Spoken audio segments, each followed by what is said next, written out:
All right, Sara Williams. Thanks for doing this. I appreciate it. How did you become a hemp activist?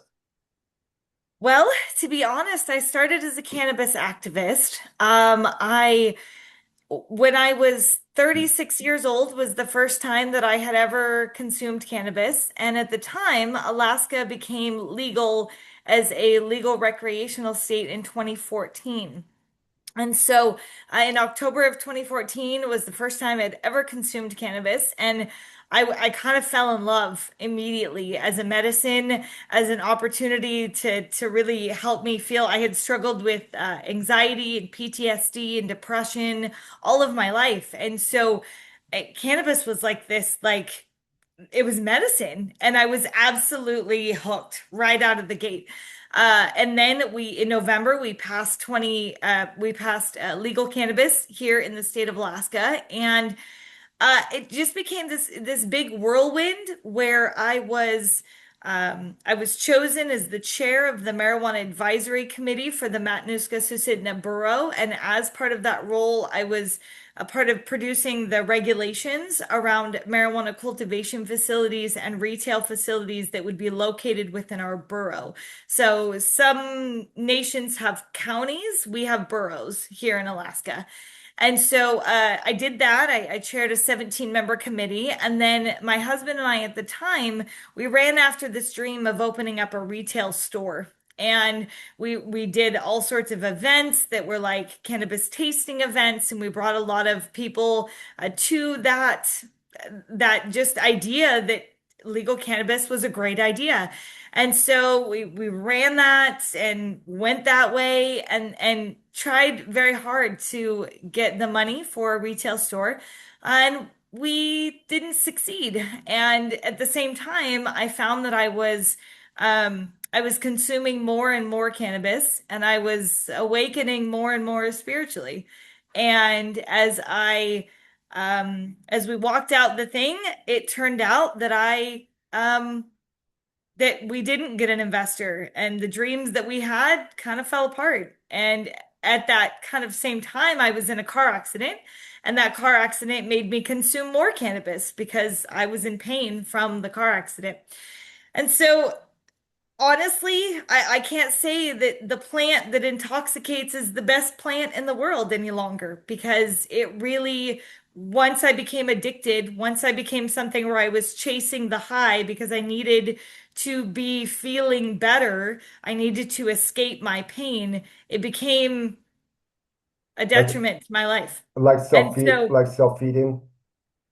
absolutely, Yeah, absolutely. I went through the same process, and Yeah, yeah. I've just been Just very self-defeating, very right, much so. right. And so, but at the same time, it awakened my mind and decalcified my pineal gland so that I could see the Lord. I could see things of the spiritual nature.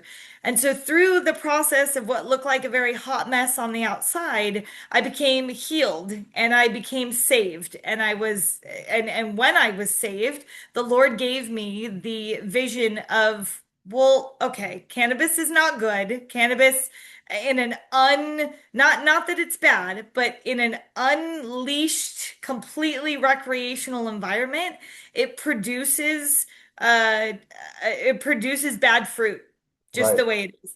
And so then as I got sober and as I got healed, the Lord said, "Well, what about hemp for healthcare? What about if you know, because hemp can be all the things, right? Hemp can be 50,000 different uses.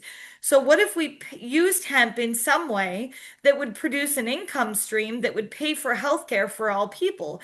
Because here we are in America, in Alaska, and our healthcare system is horrible. Our healthcare system, see, I went through it when I was going through my addiction to cannabis, and I would ask these doctors, like, please help me find out what's wrong with me, and they would be happy to give me a pill and diagnose my symptoms, but they couldn't tell me the root cause of what was the problem. Okay, And so so go ahead. let's step back and define our terms, because Yeah. I live in Ecuador, but when I lived in the United States, I would ask people, like members of my family, do you know the difference between hemp and marijuana? And most of the time they wouldn't, or about half the time they wouldn't. Yeah. It depends on who you ask, I think. people in the middle of the country, they might not even know what hemp is. Exactly. And marijuana is not a scientific term. It's slang. It's Mexican Correct. from reefer madness, and it's one plant, cannabis. But Right. what can you define what's the difference between hemp and well, we'll just say marijuana? Sure. Well, I refer to it as hemp and cannabis, although it is all part of the cannabis sativa L plant. It's the best to liken it to poppies. Okay, so the California poppy is very different than the Oriental poppy, right? The California poppy can be used for medicine. It doesn't have any psychoactive experience. The Oriental poppy produces heroin, right? When man gets a hold of it and produces it in such a way. So hemp and cannabis, it really comes down to one chemical, and that chemical is delta 9 tetrahydrocannabidiol, or THC. So, delta 9 THC is that psychoactive high that is created when you consume cannabis. All right. So, some would say it's amazing, and sometimes it is, and then sometimes it's not. And so, very much so, that's the key difference between hemp that can be used for houses or clothing, which is the plant right here, or let's see what else, plastic or food. These are items that industrial hemp could be used for, but the flower from hemp also produces the alternate to THC, which is cannabidiol, which is also CBD, is another Okay, term. okay, so let's step back for a moment because you have a very innovative and unique way of regulating hemp, and I want to get into that. But America was founded on hemp, and Sure was. the a lot of the times when you ask people, well, why is there a prohibition of hemp in place when we have such a rich history of hemp in our country? They often say, well, because it's a way to regulate marijuana. But I actually think the opposite is the case.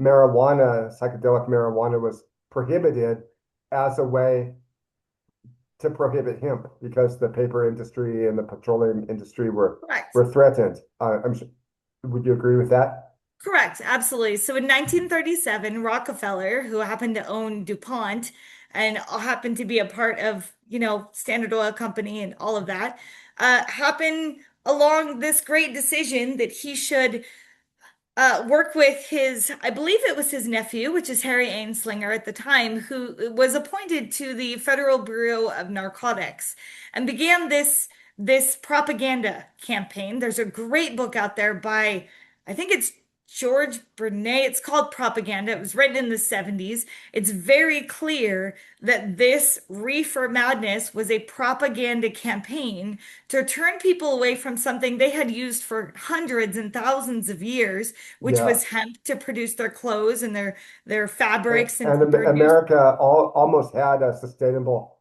hemp-based economy. Absolutely. But I want to get into the current landscape with hemp and then talk about uh, your unique plan to regulate hemp based on the different parts of the plant. Because I've heard you give Yes. some speeches about this, and the constitutional issues are really pressing because hemp is prohibited and overregulated as if it were marijuana when it's not.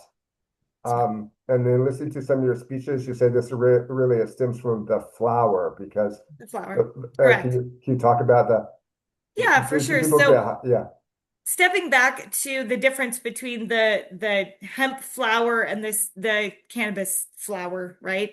Is that the hemp flower is rich in CBD. This is a non-intoxicating compound, and the human body has an endocannabinoid system that already exists. We were created with it. Our great creator of the universe created us with it.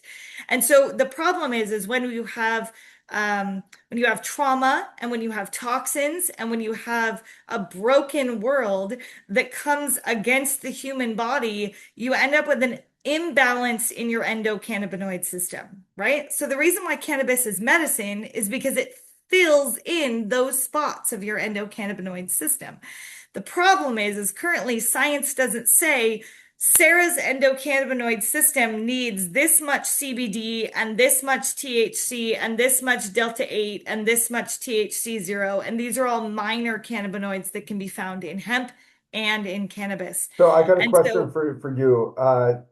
Can people get high off of hemp? And hemp is this defined as not having THC, but yeah, so there's a percentage difference. So hemp is defined in America, at least, and globally, hemp is defined as 0.3% or less THC.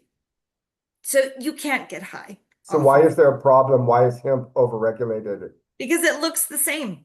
Okay. Because it looks the exact same. It's the same leaf, the same looking flower, but very different uses. Are The there fiber, go ahead. are there components in hemp that are adjacent to THC that can be exaggerated and then Yeah, absolutely. So that's the problem that we faced in the November 12th banning of hemp here in Alaska and America, not Alaska, but in America, is that there are minor cannabinoids, and some of those that I was mentioning recently, Delta 8, um, THC 0, THCA, these are very minor in the sense that when you consume flower from a hemp plant, you're going to your endocannabinoid system will consume them, but they won't reach your brain. You're not going to experience psychoactive effects. But here's what happens. The human being gets a hold of the hemp plant and extracts the oils and takes out the delta 8 and takes out the THC 0 and the THCA, and they combine it with more, basically synthesize, and then they put it into a gummy bear. And then they put it on a gas station shelf and they don't put a sign on it that says this could intoxicate you. And they don't put a label on it saying keep away from children. And then you have an entire industry that is using a loophole that should not be used. And that's where the problem becomes. So hemp could be intoxicating if you extract it and you play with it and you manipulate it. But by itself, okay. it's not an intoxicating plant. Okay, so there are some bad actors. Yeah, Can you walk us through the I've got a cold, sorry. that's Can you okay. walk us Be through healed. the different parts of the hemp plant, the stalks, the stem, the leaf, and what they're used for and what they have been used for historically in the United States? Yeah, for sure. So the roots are used for salves and lotions. The stalk itself is used for hurd, for animal bedding, building materials, hempcrete. You can use it for biodegradable plastics as well. That's what comes from. You can also use it for graphene for batteries and supercapacitors. What's So the hempcrete? stalk is extremely useful in the hemp plant as well.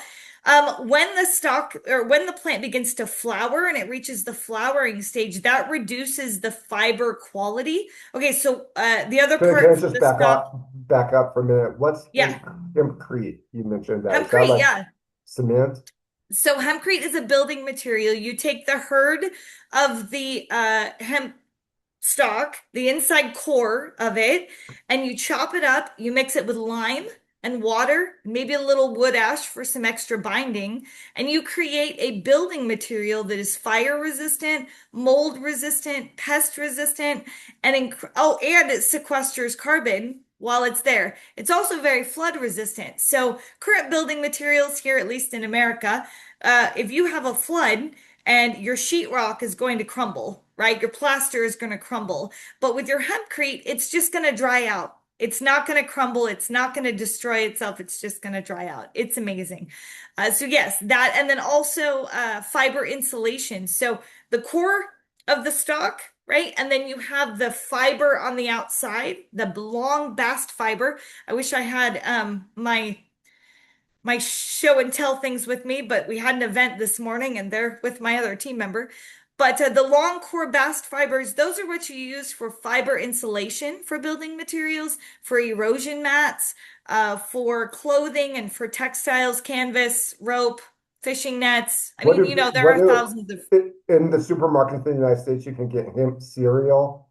Yeah. what is that Yep. from the seeds? So we go to the top here. So the flour, right? So the flour derivatives is your medicines, your CBD, and your supplements to your endocannabinoid system. Then you get to your seeds. So seeds can be used for two primary, I guess you would say three primary uses. One is biofuel. So biodiesel can come from the seed. The hemp seed oil can produce a biodiesel, as well as it's a food product. So it's very high in omega-3 and omega-6 and all nine essential amino acids that And, the and- human body needs. yeah, and you can get it anywhere in supermarkets Anywhere. Yeah, in it's just any in the state, grocery but store. it comes from Canada, from Yeah. Germany, from Romania. So American farmers are losing out. Yes. And it's I was in California in 2016 when they legalized marijuana, and I actually read the new law pretty carefully, and they didn't need to prohibit hemp, re-ban hemp because hemp was already prohibited, but they did, and that helped permanentize the prohibition of hemp. And I was thinking, wow, that really shows you where they're coming from, that they would actually write a new prohibition of hemp into the Right. Right. 2016 so-called legalization law. And And yeah, go And on. that's what's crazy about our advancement of hemp here in Alaska is that we are a primary oil-based economy. Oil is our biggest industry here in Alaska. Hemp is a disruptor of oil. Everything that oil can do, hemp can do better. And it's just very clear and it's cleaner and it absorbs carbon from the air and it's amazing. And yet at the same time, if certain political individuals, are in power, they will do everything they can to silence what we're doing. So I've often told my team that I have put my life on the line for this, that if I end up dying, well, you all know why. Yeah, and Because I'm coming I, against the system. I think it's so interesting that so-called environmentalists talk about sustainability and they talk about Sure. switching from a carbon-based society, but the solutions are staring us in our face. Mm-hmm. But Mm-hmm. I just want to make sure we covered all the different parts of the hemp plant. So we got the Yeah. seeds, we got the stalk. Is there anything that we missed? The Let's leaves, see. the The flowers, leaves can be used for biomass. The leaves can be used for I think animal feed is really what we didn't cat mention. litter. Um, Part of the reason that the food quality has gone down so much in our livestock is because they're now being fed, of course, glyphosate ridden and pesticide ridden grain, that is hybridized and genetically modified. Years ago, before prohibition, hemp was a livestock feed item. And since animals have endocannabinoid systems just like we do, the hemp plant balanced them out just as it balances us out. And so the nutritional value of the meat was so much more for the human species when they could eat hemp. And I really look forward to that happening again. So in watching your speeches, one of the things that stood out for me is that you say that the regulatory framework for hemp is based on the entire hemp plant and the misuse by some bad actors of the flowers that affects the, the use of the stalks, the use of the seeds. So your plan is to propose legislation that regulates hemp, uh, but based on the different parts of the hemp plant, separating the flower from the rest. Could you explain this? Yeah. And this is aligned with what we're trying to do also at a federal level is an understanding that if we're working with just the stock portion Wait, you're breaking up. Hold on. revenue for the farmer, as well as nobody can get high in any capability of smoking the, the stock. Like that's not possible. This is just an industrial product at that point. The stock is an industrial product. Roots, same thing. The seeds, they're a food product. So there is no need to really produce. It's getting kind of dark in my space here. Well, There's no need to produce regulations of fear well, or well, public with safety. marijuana, even though they smoke the flowers, because it's high THC, they could get high if they smoke Sure. the leaves or the other parts. I guess part of the problem too is that if a hemp farmer has one marijuana plant then that means that all the hemp plants he has are They can considered be. over. They can be. Absolutely. And ultimately, the current regulation that we have is that uh at the end of your harvest, you have to test for THC. And we have a little bit of room between that 0.3 to 1% realm. And so what we found is that marijuana plants here, at least in Alaska, are grown predominantly indoors. We have maybe one or two outdoor grows, and they stay far away from any potential hemp grower because of that problem. Like And you so don't hemp, want you that. grow hemp outdoor. Yeah. There's Yeah. one harvest per year. Yes, it 90 to 120 days, depending on the strain. Now you can get an autoflower strain that might autoflower within 78 days or Okay. so. It just depends. So Yeah. your plan is, and you have proposed legislation Yeah, so to we regulate proposed hemp. an amendment originally, and let me mention this very specifically because here in Alaska, our regulatory framework is we have the Alcohol and Marijuana Control Office that controls cannabis as well as controlling alcohol. So they, as a controlled substance, they have a legal enforcement team that manages that process, right? Our industrial hemp program is one guy who manages the entire program, and he's trying to manage all the different parts, including the intoxicating elements of hemp as well as, CBD and all those pieces. And so when we originally submitted the amendment to the bill that we suggested that all the flower derivatives of hemp should just be controlled by AMCO, our Division of Agriculture member, the program lead, for the hemp program, he brought back something that really made a lot of sense to us. And he said, marijuana cares about making money. Cannabis cares about making money. That's what they do. And in the very beginning, we all love the plant. In the very beginning of this industry, my gosh, we all came together in our kumbaya moments of loving the plant and believing that the plant was going to save the future. But now, 7 years into this whole industry, it is clear that the players only care about the money that is made from it. So when hemp becomes a competitor because of the intoxicating products, then they're going to squash that whole element side of it. And so the concern that our director had was, are they even going to care about hemp at all? Or could they possibly just ignore hemp, if you had to register under them?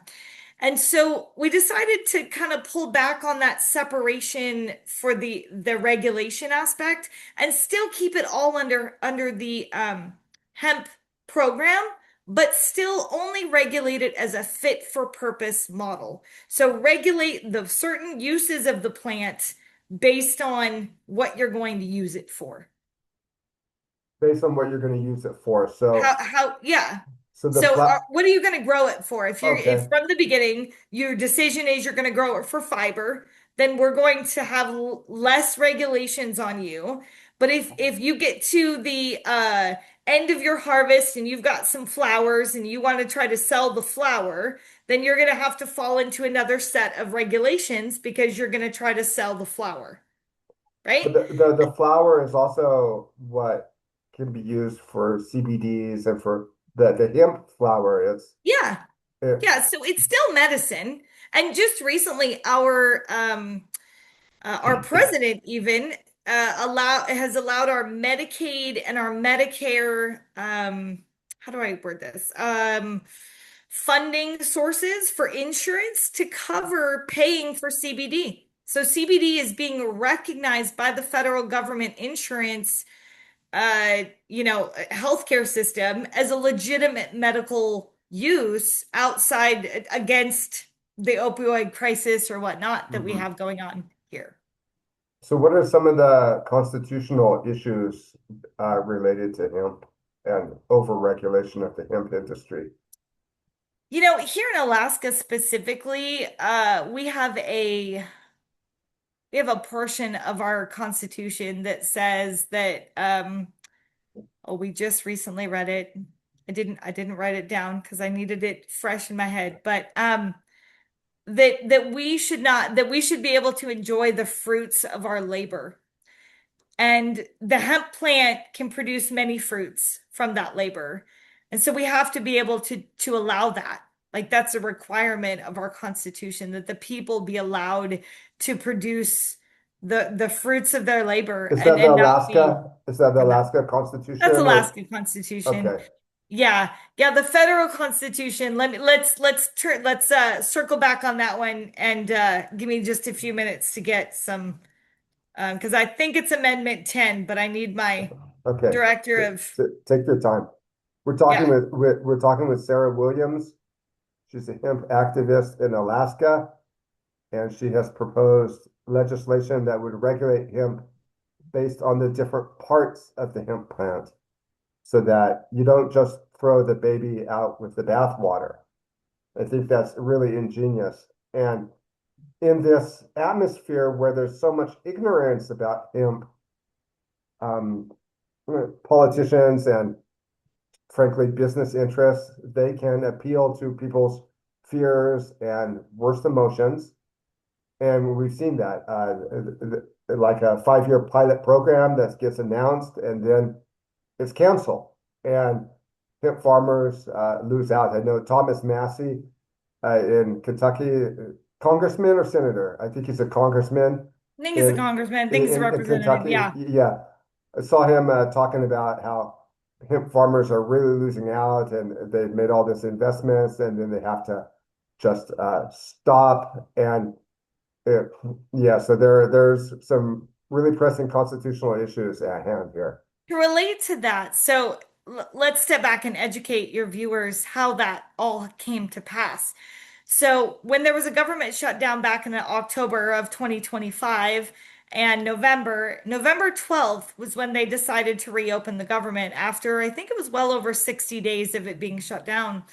And in that bill, that government reopening, refunding the government bill, uh, they slipped a little amendment inside that had nothing to do with funding the government, but they wanted to close the loophole, which was to stop the ability for these bad actors to be able to create these intoxicating hemp products that were being sold across the nation in different gas stations in different places and were a public safety threat.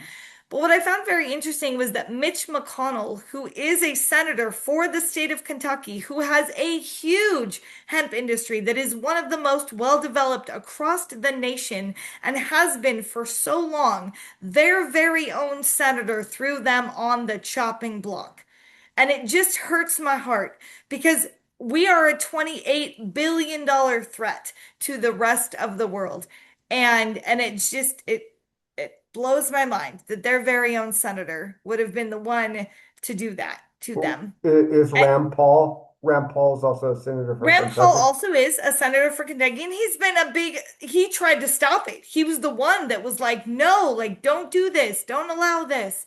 And then, ta-da, here we sit. So Rand Paul is in favor of hemp. Very much so. Okay, Yes. yeah. Yes. Okay, so that's interesting. In the 5 minutes that we have left, is there anything that you want to add? I'll just give you the floor. Sure. So I do want to bring it back to the Constitution because it's so vitally important. This is why I have a constitutional advocate on my staff as my director of regulatory affairs, because she has a heart for remembering that we, the people, is what serves the future. And as we move into this very uncertain time, this time of AI data centers and this time of unknown that's ahead of us with globalist types of governments and things of that nature, we must remember never to lose the power that we have as the people. And so Amendment 9 says, Amendment 9 of the US Constitution says the enumeration in the Constitution of certain rights shall not be construed to deny or disparage others retained by the people. And ultimately, the great remembrance here is that we are the people. And this is a we the people kind of movement. This is a we the people that is taking back what has been stolen from us by corporations, by big elite organizations that have been allowed to run freely and are currently being allowed to make millions of dollars, billions of dollars at the expense of the people that are simply just trying to get to work. And so we here in Alaska are trying to produce an alternative answer. The tech is out there. You just got to come together around it and decide that you're going to do it because hemp is hope for the people's future. Whether it's Alaska, whether it's Ecuador, or whether it's America, hemp is hope for the people's future. Okay, thank you so much, Sarah. Appreciate it. Thank you.